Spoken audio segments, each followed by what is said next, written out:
After the 6.0 live stream revealing all the upcoming banners of version 6.0, the banners are looking stacked, and most of you are probably confused with so many characters to choose from, especially since some of them are actually top tier. It's not just new players. Veterans might also be wondering who to pull right now, especially with the brand new Nod-Krai region just around the corner. So, in today's video, we're breaking down every character from the main 6.0 banners and the Sumeru Chronicled Wish, going over their kits, synergies, and whether they're worth your Primogems, so you can step into 6.0 fully prepared. Save up to 30% on current banners at LDShop. Plus, with my coupon, you'll get an extra 5% discount, which is a huge 35% off in total. Like this one, you can get 6,480 Genesis Crystals pack for just $68, which normally costs $100 in the game. And if this is your first purchase, you get double the amount of Genesis Crystals. The process is super fast. Pick your product, choose your server, enter your UID, and that's it. Your purchase arrives in under 5 minutes, and LDShop ensures secure payments every time. Plus, if you spend over $80, you'll get a free welkin moon. Interesting, right? So use my link in the description or pinned comment to get 35% off and save big on every top-up. Now let's get into it. Starting with Flins, the 5-star Electro polearm wielder from the Lightkeepers faction, who's guarding the haunting Lighthouse Cemetery in Nod-Krai. This guy's got an elegant, almost aristocratic vibe,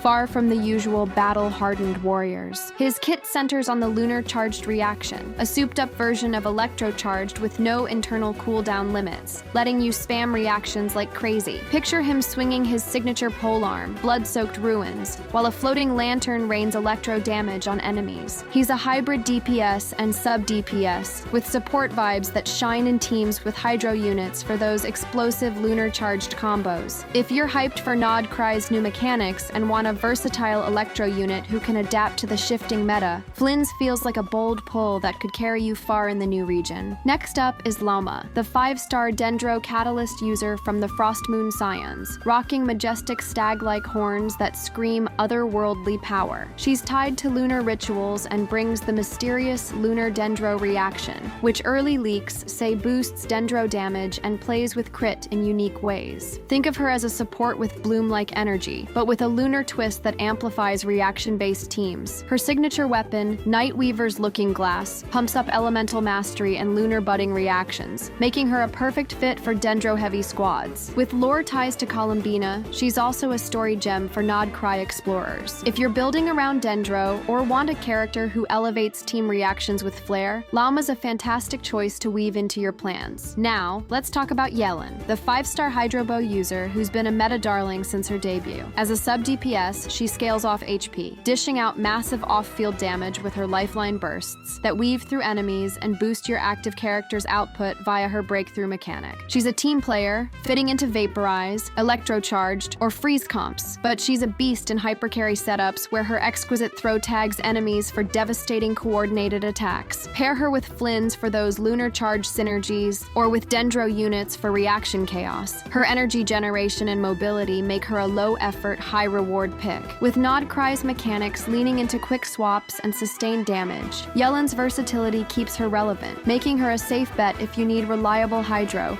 without locking you into long field times. Then there's Nahida, the 5-star Dendro Catalyst Archon, who's basically the backbone of any serious Dendro team. As a sub-DPS and support hybrid, her Tri-Karma Purification marks enemies for off-field Dendro application, triggering Spread, Aggravate, or Hyperbloom from anywhere. She scales hard on Elemental Mastery, boosting your team's EM while dealing consistent damage, making her a must for reaction-driven comps. She's perfect with Yelan for Hydro Dendro synergies, or with Lauma to crank up those lunar-infused blooms. Plus, her exploration utility, like scanning regional specialties, is just a bonus. If you don't have Nahida yet, she's practically essential in 6.0. Her kit aligns with Nod-Krai's potential EM-focused resonances and keeps your Dendro options wide open. And hey, if you're enjoying this breakdown, go ahead and smash that like button. We're aiming for 500 likes on this video. Make sure to subscribe for all the latest Genshin 6.0 updates, so you don't miss a thing. exciting. You can also join our Discord server. We have an amazing community out there and you're gonna love it. The link's in the description. And to make things even more exciting, we're giving away 2 welkin moons. All you need to do is like this video and leave a comment, and the winners will be picked 1 week from now. It's that simple. Good luck, and may your Primogems be plentiful. Now, let's dive into the Sumeru Chronicled Wish, which has been buzzing in the community and is set to drop in the second phase of version 6.0. This isn't just a rerun, it's a curated time capsule where you can target specific characters and their signature weapons. But it's a big investment when Nod-Krai is tempting you with new units. Let's break down the lineup to see who holds up. Let's start with Cyno. This electro-polearm hyper carry is all about smooth, uninterrupted rotations, slicing through single targets in aggravate or hyper bloom teams. He's super rewarding if you enjoy aggressive playstyles, but he does demand some attention. You'll need steady Dendro support from Nahida or Dendro Traveler, plus battery characters to keep his energy flowing. If you're ready to build around him, he's a solid pick for focused, high-damage plays. Moving over to Alhaitham, the Dendro sword user who really feels like a masterclass in modern Dendro design. He dishes out high personal damage with rotations that are satisfying and forgiving, thanks to spread and quicken access. His scaling is fantastic with EM, crit, and attack stats, making him versatile for almost any team. He pairs beautifully with Nahida for double Dendro dominance, Yelan or Xingqiu for hydro spread reactions, or even Fischl and Kuki for some chaotic quicken setups. If your account is missing a premium Dendro on-fielder, Alhaitham is the kind of character who'll keep performing strongly well into Nod-Krai's evolving meta. Tignari, the Dendro bow user, is a more accessible alternative for those who want strong Dendro damage without going all in. His quick swap charge shots let you burst down enemies efficiently, and he shines in quicken teams alongside Fischl or Kuki. He's budget-friendly and easier to handle than Alhaitham, but keep in mind his ceiling isn't quite as high. So if you're planning for long-term meta dominance, it might be worth saving for the new Nod-Krai exclusives. Then there's Dehya, the Pyro Claymore bruiser. She has a lot of charm for burning teams or for staying survivable with shields and stagger resistance, but her overall damage is lower, and her energy needs are a bit clunky compared to other Pyro options. She's still a ton of fun if you like stylized play and tanky characters, but she'll need more investment to really shine. Wandarer brings a completely different vibe. This Anemo Catalyst user is all about mobility and high personal damage, especially if you have Faruzan at C6. His movement and airborne combos make encounters feel dynamic and exhilarating, though he does need a dedicated setup.